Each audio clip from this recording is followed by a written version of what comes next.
The Reddit IPO filing is live on the SEC website, so it's time for part 2 of my Reddit IPO preview series. In this video, I'm going to walk through parts of the S-1 filing, offer some commentary and analysis on this upcoming deal. Reddit is offering IPO shares to 75,000 users on their platform, and they will not be subject to lockups, so they can sell their shares immediately. In addition, Robinhood, SoFi, and Fidelity are going to be getting access to this IPO, so retail investors with accounts with those brokers should have a pretty decent chance of participating in this IPO, if you want to. But all this could lead to a lot of volatility with the Reddit IPO. This is not a huge company. It's going to be valued at $5, maybe $6 billion, and we're still waiting on the details. Renaissance Capital estimates that this deal could be worth about $750 million. That means they're only going to float 15, maybe 20% of shares, which could add to the volatility. With an unprecedented percent of shares going to retail investors and Reddit users, including the Wall Street Bets contingency, who's known for their volatility, this could be a wild ride. I may throw a few dollars at this IPO just because I like to participate in these IPOs, but I will not be holding Reddit shares for the long term. The financials are disappointing for an 18-year-old company. I've heard users are really frustrated with the platform and some of the decisions that management has made. They've got some risks regarding Google traffic. In the filing, they have all these ideas to make money in the future. But from an 18-year-old company, you wonder why they haven't done these things before. They're still losing money. Revenue is not that impressive. Growth isn't very impressive for a new IPOing company. There's some new revenue streams, lending their data to Google and AI model builders. But their real growth is going to come from user acquisition. And from my experience with Reddit, it's not a very welcoming community. I'm not a regular Reddit user. I've tried different communities to join them and participate, but there's all these rules. They slap you on the wrist if you don't, follow certain guidelines. And if you don't have any karma, it's really hard to get integrated into the culture that's been in existence for 15 to 18 years.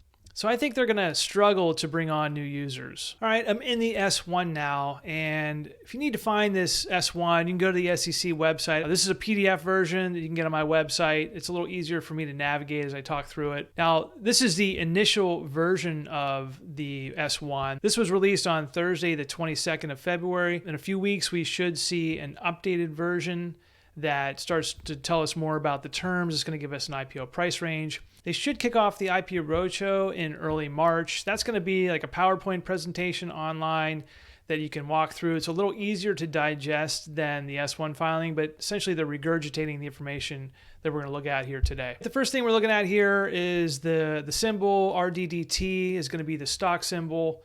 Scroll down a little bit further and we can take a look at the various underwriters who are going to underwrite this deal.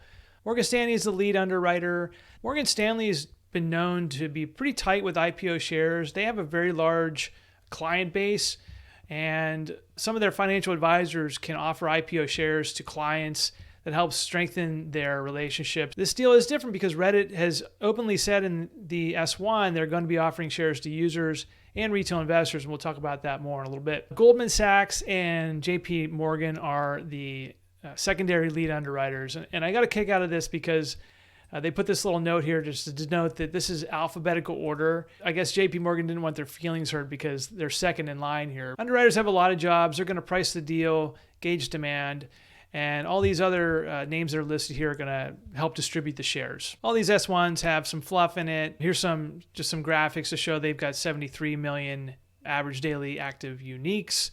Here's a timeline Reddit, and I think it's kind of funny that they added this Wall Street Bets takes the world by storm. I mean, Wall Street Bets was essentially manipulating the stock market to create a short squeeze in GameStop and AMC.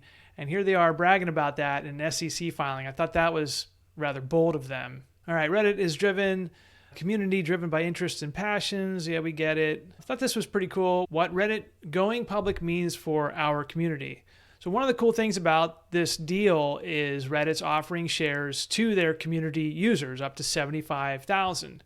The S1 lays out how that's going to happen, but it says here, what are we doing inviting qualifying users and moderators who have contributed to Reddit to buy shares in our IPO alongside other investors through the directed share program. We'll talk more about the directed share program later, but a directed share program is when the underwriters set aside a certain number of shares for a certain people. Now, GoPro did this for their email list. Uber did it for drivers.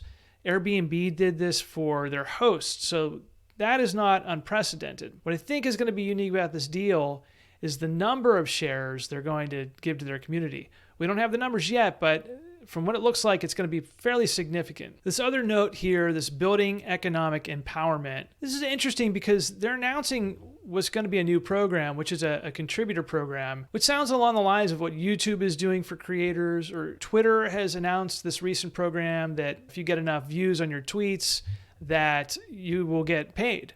And so it looks like Reddit has one of these in the pipeline. So this could be interesting for people who are part of the community. It could be a way to generate more revenue for your business, or just be a side hustle. If you're on Reddit a lot and you have a lot of followers, you might be able to make a little bit of money. Here's the table of contents, and there's a letter from our founder. I'm not going to read through this.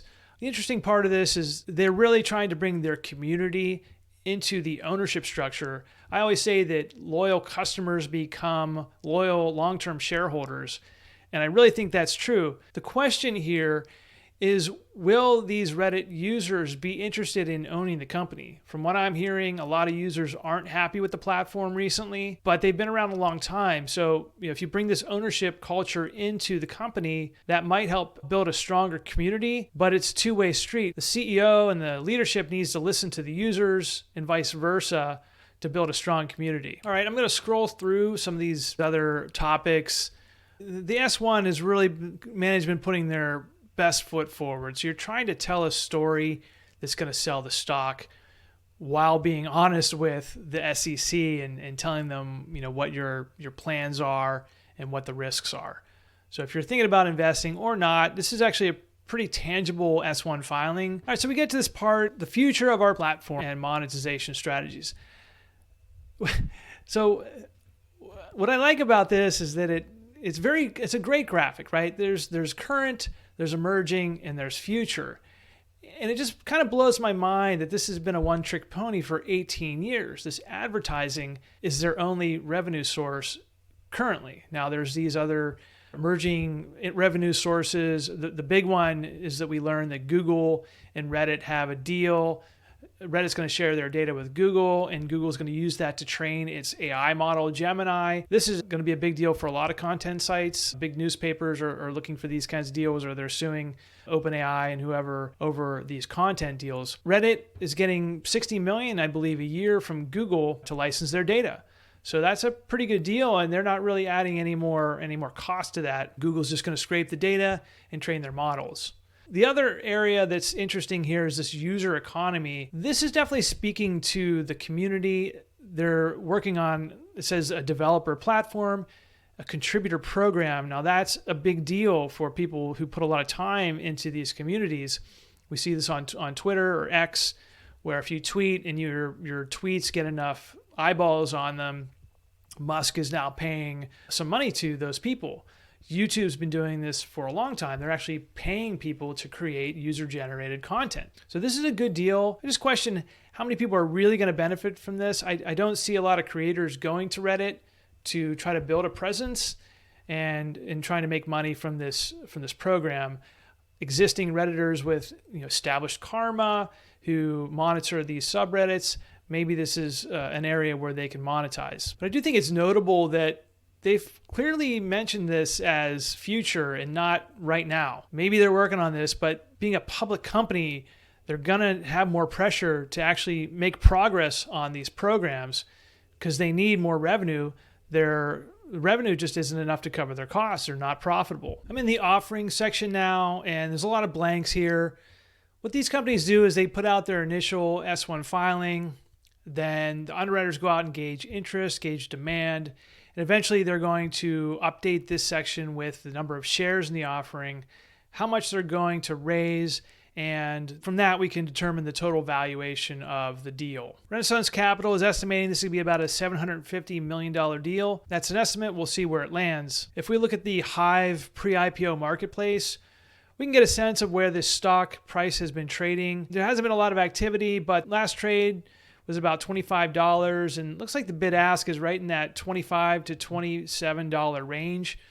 So we'll see when this IPO comes out if the Class A shares are going to trade around $25. A lot of times pre-IPO transactions are below the actual market price. That's because there's not a lot of liquidity in the pre-IPO marketplaces. When millions of shares hit the stock market, we'll get a fairer sense of what the actual price of the stock is going to be and the valuation. Now, if you read through this S-1 filing, there's going to be a lot about the classes of the shares. Certain classes are held by founders, early investors, and their shares are worth more votes. Class A shares, 1 share of ownership is going to equal 1 share of voting power. You should expect to see this offering data fill out in the next few weeks. We'll get an amended S-1 filing. That'll hit my S-1 filing feed on accessipos.com, or you can monitor the SEC website to see when the latest S-1 filing drops. Now, a lot of people are excited about this IPO because Reddit is offering a directed share program. Now, these aren't uncommon. We see them fairly frequently, but usually the companies reserve shares for executives or affiliates. Occasionally it's customers. We're seeing it more and more. Directed share programs for a designated set of customers. Uber drivers had a chance to invest, but not all Uber drivers. Only a certain subset who completed a certain number of drives.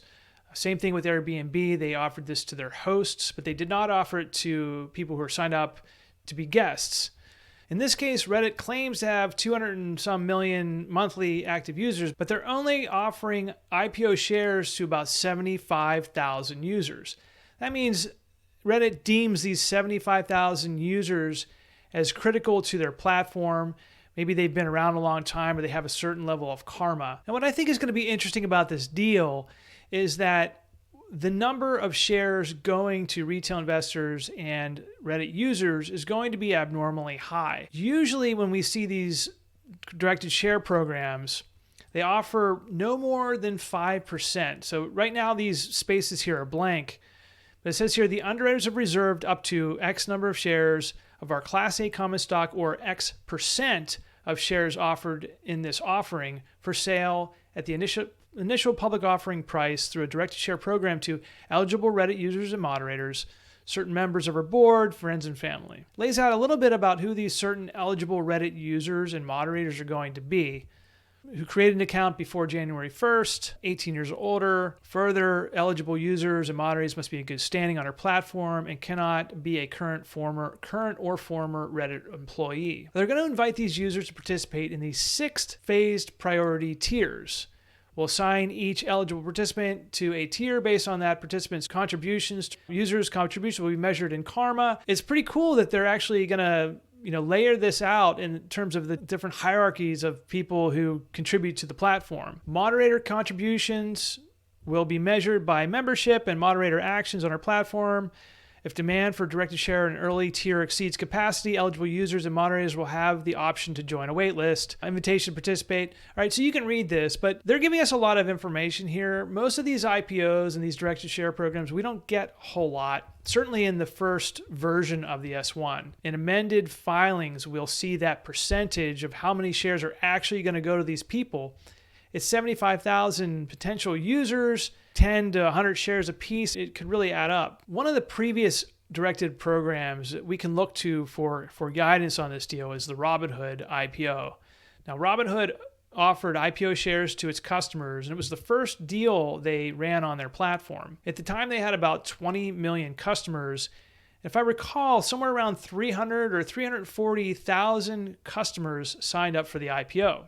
Of course, that's a brokerage customer and they're a brokerage, so people were very comfortable with that platform and ready to invest. I don't expect that much participation from Reddit. If you're a Redditor and you're planning to participate, drop a note in the comments, or if there's a forum on Reddit where people are talking about this, drop that in the comments section. If I do another one of these videos later on, I can reference that. I'd love to know more about these tiers. Is it people who have been on the platform for a long time? Is there some sort of godlike status on Reddit where those people are going to get the first lick at the shares? I don't know. But if you have any information on this, drop that information in the description or send me an email from my website. And maybe I'll share that with the audience in the next video. Let's look at the financials next.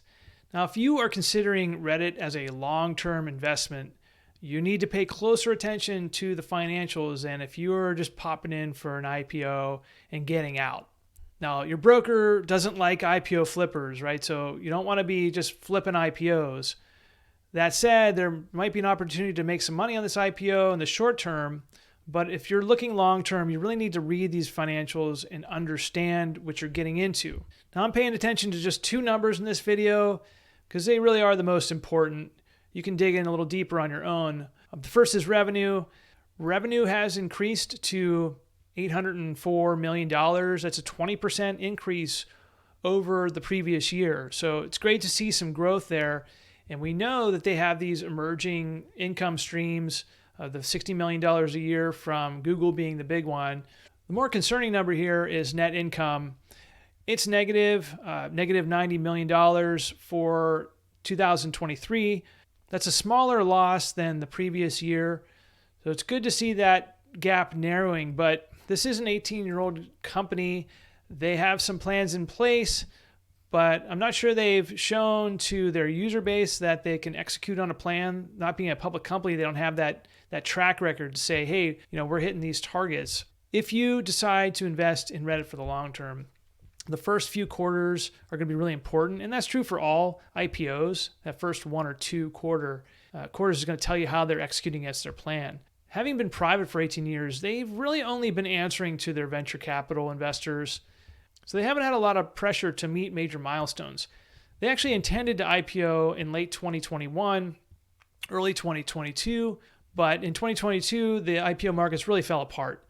So they shelved those IPO plans. If they could have got that IPO out faster, would have had a much higher valuation. That didn't happen. So now I think investors with this company are just getting impatient. It's time to IPO. They're trying to paint a pretty picture that they can increase their revenue. And that may be true, but can they make money? Can they turn this to a profit? That remains to be seen. Next, we're going to look at a few risk factors in this filing. Now, all these companies are required to put out these risk factors. It's kind of a kitchen sink. You throw everything out there. You could possibly be a risk and let investors decide for themselves. This Reddit IPO has some significant risks I think are very specific to social media companies. The first one is just this fail to increase or retain our user base. I actually think this is a major risk because I have tried to join these communities a few times over the last 15 years or so. And I find that joining Reddit is not a welcoming experience. There are a lot of rules. Each of the subreddit has rules. You're not allowed to necessarily comment on certain subreddits if you don't have enough karma. There's few guidelines to help you get started. So I think this first risk is a significant one. There are a lot of other platforms that have been growing really fast that are easier to onboard. It's easier to scroll through Instagram and look at a picture than it is to become an engaged member of a community that has a lot of rules. Now it goes through a list of things that are potential risks. This one about converting people who are first-time visitors to the website. As we'll talk about more of this later, but Google is sending a lot of traffic to Reddit. And I'd be curious to see what the conversion rate is for someone who lands on a Reddit forum and then actually signs up to become a Reddit user or an engaged community member. For the amount of traffic they're receiving, I suspect the number of signups is very low. So that conversion rate, I think, would be very helpful for investors to know. Another risk is this current user engagement. From what I'm hearing, back in June 2023, they cut off access to a third-party app, and a lot of Redditors were not happy about it. The CEO took a lot of heat for it, had to go out and defend himself. I got an email from a reader who's a longtime Redditor who told me that he's kind of fed up with this company. Management has made some bad decisions, that he won't be investing. And when you don't treat your community the way they want to be treated, or if you don't listen to what your community says, yet your entire business is based on your community members, that's a significant risk. Here's another pretty major risk to this business. Changes in internet search engine algorithms and dynamics could have a negative impact on traffic for our website and ultimately our business. This one's getting a lot of attention in the SEO space or the online content creation space Google changed their algorithm in September 2023. It's called the Helpful Content Update, and it crushed a lot of very long-time successful blogs, sending a lot of traffic to some of the bigger media companies, but a lot more traffic to Reddit. Here's a view of a search engine optimization tool called Ahrefs. This is a membership site, but bloggers, online content creators use this kind of data to help determine what they're going to write or what kind of content to create. But you can see here in late summer of 2023, Google's average monthly traffic went from about 100 million to 600 million, like within the course of about 4 or 5 months. That traffic was being taken away from smaller blogs, and now a lot of it's going to these forums in Reddit. Everyone just thought this was due to the algorithm change, this helpful content update, but a lot of the results just weren't helpful. When you go to these forums, sometimes you don't get the answer you want. You're getting someone's opinion, or the user interface of Reddit just isn't that user-friendly. Well, it turns out Reddit and Google inked a deal where Reddit provided their content to train Google's AI algorithms or AI models, and in return, Google was going to pay them $60 million a year. Speculation is that there might have been some sort of traffic conversation involved there, which really goes against the principles of Google search and the descriptions that they tell creators that they need to follow to create helpful content. So this is going to be an interesting piece here. Their traffic shot up immediately. The question is, are people who are landing on these Reddit pages getting the answers to the questions that they're asking Google? If they are not, then Google's going to have to reverse the algorithm and potentially take some of this traffic away from Reddit. Now, we don't know if that's part of the deal or not. According to the way that Google operates their search engines, it shouldn't be, but this is a major risk. If this traffic falls, this is going to be a revenue cut to advertising and signing on new users. So it's an area to keep a really close eye on. Another part of this S1 that's really exciting is that Reddit explicitly says they're going to be offering shares to retail investors. Now, this could be a risk too because it could increase volatility, but just the fact that they're mentioning this in the S1 is a big step for the underwriters, for the issuer, Reddit, and for retail investors, because we want to participate in IPOs, or at least we want to have the option to participate, do our research, and decide if we're going to invest or not. And if we don't have access, we don't have a choice, right? We just have to wait till it opens. In this case, Reddit has a deal, it looks like, with Fidelity, SoFi, and Robinhood. Now, these are all brokers that offer IPO access to investors. Fidelity has done it for a few decades. It's just really hard to get IPO access through Fidelity. You have to have a really large account, and typically the higher demand IPOs, just very hard to get shares. But SoFi and Robinhood, they've been giving shares to their customers pretty regularly. Robinhood has done at least 20 deals. SoFi has had maybe a handful, but some pretty big ones, including Instacart and Rivian, and recently ARM, and ARM is up more than 100%. If you have an account with either SoFi Invest or Robinhood, you're going to have an opportunity to invest in this IPO. Now, that doesn't mean you're guaranteed an allocation, and it certainly doesn't mean that whatever the number of shares is you ask for are the shares that you get. Both SoFi Invest and Robinhood have a lot of customers, so if 10,000 customers request shares and Robinhood doesn't get a whole lot, each customer is only going to get a share or two. SoFi has fewer customers, and we've found that investors who invest with SoFi Invest IPOs are getting a larger allocation than Robinhood, at least in the past few IPOs. So if you're considering investing in this IPO, SoFi and Robinhood are your best bets. There's links in the description to learn more about investing on both platforms. If you use one of those links in the description, they're affiliate links, and I will be paid a commission. Thank you for supporting independent publishing. Now, there are restrictions against selling early if you do participate in these IPOs, so pay attention to the flipping policies at both SoFi and Robinhood. This company is losing money after 18 years of being in business. There are barriers to entry for new users because the old users make the rules. If you break the rules, they're going to downvote your comment or kick you out of the subreddits. Meanwhile, long-term Redditors are frustrated with management because of some of the decisions they made last year, especially regarding the Apollo app. Reddit is a second or third tier social media company. Online forums are yesterday's internet. Right now, people want social media scrolling with videos, short form content, long form videos, email newsletters. Internet forums are just not where people want to be right now. And that's Reddit's bread and butter. Now, Reddit has lofty plans to increase revenue, and it's spelled out in the S-1 filing, but they don't have a long history of proving that they can execute on generating new revenue streams. The AI modeling deal with Google helps, but I see Google as a bigger risk to Reddit because if Google stops sending traffic, that's going to be a huge hit to their business, and it's really going to slow down bringing new users on board. The real unknown with this IPO is, will these Reddit users sign up to become owners? And if they do, are they going to hold shares? Without any lockup restrictions on these users who are going to be getting IPO shares, they can sell immediately. So if this thing pops, or if it starts to fall, you could see a lot of people just selling their shares. That plus more access to retail investors through SoFi and Robinhood could increase the volatility here, which is great for traders.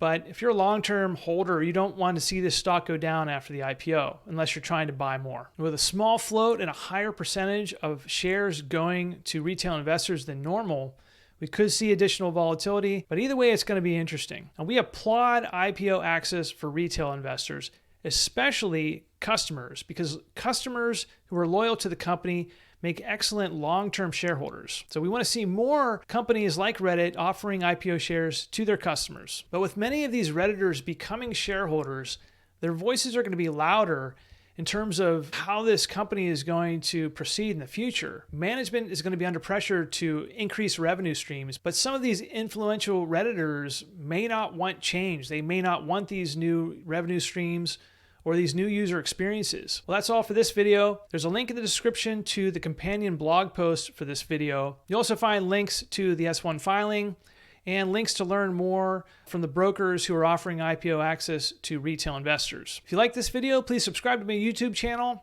and visit accessipos.com to sign up for my monthly IPO newsletter where I preview upcoming deals. This video is not a recommendation to buy or sell any startups mentioned. Pre-IPO and IPO investing involves significant risk. Conduct due diligence by reading the SEC S-1 filings before participating in IPOs. Do not invest in IPOs with money you cannot afford to lose. Thanks for watching.